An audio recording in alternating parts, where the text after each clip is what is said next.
Uhaldearen osasuna batez ere uraren kalitatearen araberakoa da. Urpean begiratu eta ornogabeak eta bestelako animalitxoak ikusten baditugu, orduan ibaia osasuntsu dagoenaren seinale bizi. Baina uraren kalitatea ona ez denean, orduan arazoaren iturburuetara jo behar dugu. Gizakiok sortutako kutsadura isurketen bidez ibaira botatzearena aspaldiko arazo ezabagaitza da.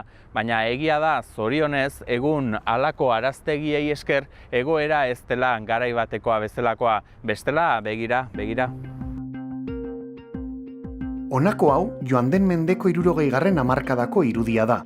Isurketen kutsadurak sortutako aparra jolasgai zen orduko aurrentzat. Gaur, honakoxea dugu leku horren egoera, zorionez. Bertze hauek ere joan den mendeko irudiak dira. Hau, leku horretako egungo irudiak. Garbi dago, azken urteotan badirela hobera egin duten gauzak. Aldaketa hauek gure buruari egin dizkiogun kritiken ondorio dira.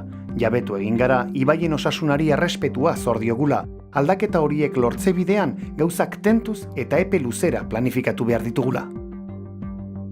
Gaur egun ere isurketak egiten dira, baina erabili den ura kutsagarri gerta daitekenean, araztegiak, enpresak edo norbanakoak ibaira isuri aurretik tratatu egin beharko du ur hori. Eta, horrez gain, derrigortuta dago isurketa egiteagatik diru kopuru bat ordaintzera, isuriaren ondorioak arintzen lagunduko duena. Erne egon beharra dago ordea, inoiz isurketa kontrol gabeak eta legez kanpokoak izaten baitira, eta horrelakoetan ez da beti erraza egilea atzematea. Guztion zergen diruarekin eta isurketengatik ordaintzen dutenen diruarekin, urak gure ibaien osasunari eta bioanistasunari eusteko aleginetan diardu, aleginetan eta erne. Garai batean oso kutsatuak izan diren industrigune eta hiriguneetako hainbat ibaitan, gaur, zorionez, bizitza loratuz doa. Ibaiok gizakion eragina baino lehenagoko itxura ez dute erraz lehengoratuko, baina haien barnean bizitza berriro ere ugalduz doala badakusagu, bide honean goazen seinale.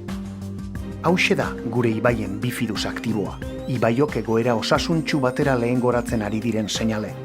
Ibai bizi baten aitzinean gara.